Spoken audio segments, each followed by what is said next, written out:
Hello students, IB technical classes के अंदर आप सबका स्वागत है। आज के इस लेक्चर में, इस वीडियो में हम लोग एसी मशीन का इम्पॉर्टेंट क्वेश्चन के बारे में डिस्कस करने जा रहे हैं। तो ये आईबी टेक्निकल क्लासेस के जो मशीन के सर थे उन्होंने क्वेश्चन प्रोवाइड किया है, लेकिन किसी मजबूरी की वजह से वो वीडियो नहीं बना पाए हैं। तो सिर्फ हम आपको शॉर्ट के अंदर क्वेश्चन बता दे रहे हैं, क्या क्या क्वेश्चन उन्होंने दिया है जो कि एग्जाम के अंदर पूछा जा सकता है। इम्पॉर्टेंट क्वेश्चन क्या क्या गेस किया उन्होंने। तो पहला क्वेश्चन जो उन्होंने लिया है, वो पहला क्वेश्चन क्या है, describe the construction of 3 phase induction motor. यानी 3 फेज इंडक्शन मोटर का कंस्ट्रक्शन के बारे में आपको डिटेल में एक्सप्लेन करना। और 3 फेज इंडक्शन मोटर के अंदर जब कंस्ट्रक्शन की बात आती है तो कंस्ट्रक्शन में 2 मेन पार्ट होता है, एक स्टेटर होता है और दूसरा रोटर होता है। तो स्टेटर और रोटर के बारे में डिटेल में आपको एक्सप्लेन करना है 3 फेज इंडक्शन मोटर के अंदर। ये पहला क्वेश्चन लिया गया है। दूसरा क्वेश्चन जो कंसीडर किया गया है उसके अंदर लिखा गया, right the principle of operation of 3 phase induction motor. यानी 3 फेज इंडक्शन मोटर के अंदर कौन सा रूल या कौन सा प्रिंसिपल फॉलो होता है, जिस प्रिंसिपल के आधार पर 3 फेज इंडक्शन मोटर वर्क करता है।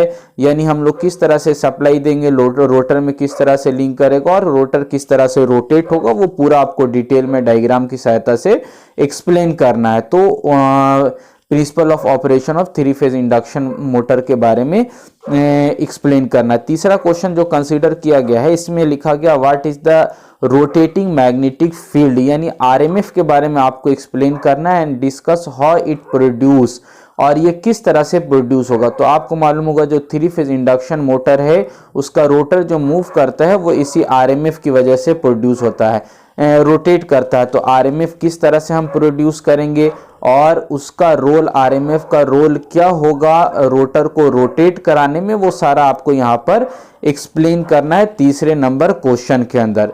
चौथा जो क्वेश्चन यहाँ पर लिया गया है, what do you mean bye slip of induction motor. तो आपको मालूम होगा कि इंडक्शन मोटर के अंदर जब रोटर रोटेट होता है तो इसकी जो स्पीड होती है और जो आरएमएफ प्रोड्यूस होता है, उन दोनों की स्पीड के अंदर कुछ ना कुछ अंतर होता है। तो जो आरएमएफ की स्पीड होती है उसको सिंक्रोनस स्पीड बोलते हैं, और जो रोटर रोटेट करता है उसको हम लोग रोटर की स्पीड बोलते हैं। तो इन दोनों स्पीड के अंदर जो डिफरेंस होता है उसी को हम लोग स्लिप बोलते हैं।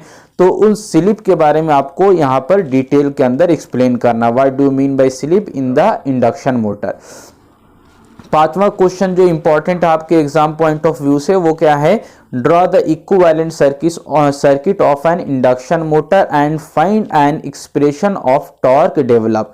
तो जैसा आपने ट्रांसफार्मर में भी पढ़ा होगा 4th सेमेस्टर के अंदर कि हम लोग क्या करते हैं, जो भी आपका ट्रांसफार्मर होता है इसका इक्विवेलेंट सर्किट हम लोग ड्रॉ करते हैं ताकि आसानी से कैलकुलेशन किया जा सके, सारा पैरामीटर को हम लोग कैलकुलेट कर पाए। तो उसी तरह से 3 फेज इंडक्शन मोटर का भी हम लोग इक्विवेलेंट सर्किट डायग्राम ड्रॉ करते हैं और उसकी सहायता से हम लोग टॉर्क का इक्वेशन को निकालते हैं।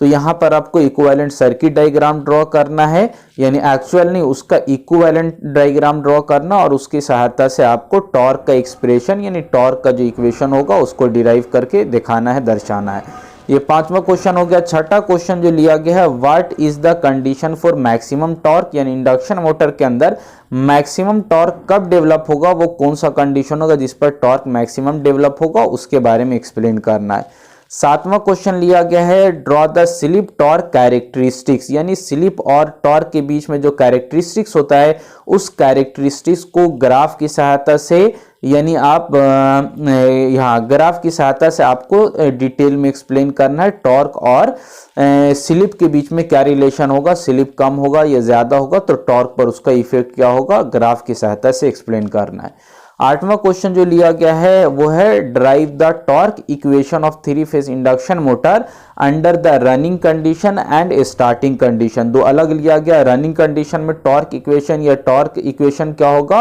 और स्टार्टिंग के समय टॉर्क इक्वेशन क्या होगा, वो दोनों टॉर्क को आपको डिराइव करना है, उसका फॉर्मूला को निकालना है, कैलकुलेट करना है 3 फेज इंडक्शन मोटर के केस में। नेक्स्ट क्वेश्चन लिया गया है, discuss the comparison between squirrel cage and slip ring induction motor.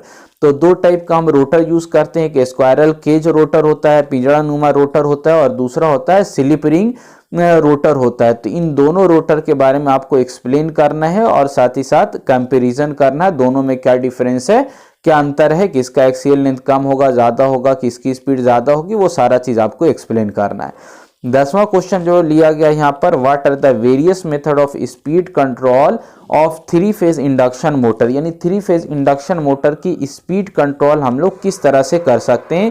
तो आपको बेसिक फॉर्मूला मालूम होगा 120F/P, यानी हम लोग फ्रीक्वेंसी को वैरी करके, पोल को वैरी करके, या वोल्टेज कंट्रोल करके, रोटर का रेसिस्टेंस कंट्रोल करके, इन सारे मेथड की सहायता से हम लोग 3 फेज इंडक्शन मोटर की स्पीड को कंट्रोल कर सकते हैं। तो ये सारा मेथड आपको एक्सप्लेन करना है अगर आपसे speed control of induction motor पूछा जाए तो। नेक्स्ट क्वेश्चन 11वां क्वेश्चन जो लिया गया है, what do you mean by double cage induction motor, यानी एक केज की जगह 2 केज लेंगे तो क्या फायदा होगा, किस तरह का कंस्ट्रक्शन बनेगा, ऑपरेशन किस तरह होगा, कैरेक्टरिस्टिक्स क्या क्या होगी, वो सारा डिटेल में आपको एक्सप्लेन करना है। 12वां क्वेश्चन जो लिया गया है, लास्ट क्वेश्चन इस यूनिट का, explain the various method of starting of induction motor. 12 question लिया गया है जो कि बहुत इंपॉर्टेंट है एग्जाम पॉइंट ऑफ व्यू से। तो ये 12 क्वेश्चन आप बहुत अच्छे से प्रिपेयर कीजिएगा। इसके अलावा आप जितना ज़्यादा न्यूमेरिकल बना सकते हैं आप न्यूमेरिकल प्रैक्टिस कीजिएगा, तो आपका एग्जाम के अंदर बहुत अच्छा परफॉर्मेंस रहेगा। तो ये सारा क्वेश्चन आप कवर कीजिएगा। इसके अलावा भी आप क्वेश्चन कवर कर सकते हैं जितना आपसे पॉसिबल हो सके, लेकिन एटलीस्ट ये 12 क्वेश्चन आपको एनी हो अच्छे से प्रिपेयर होना है।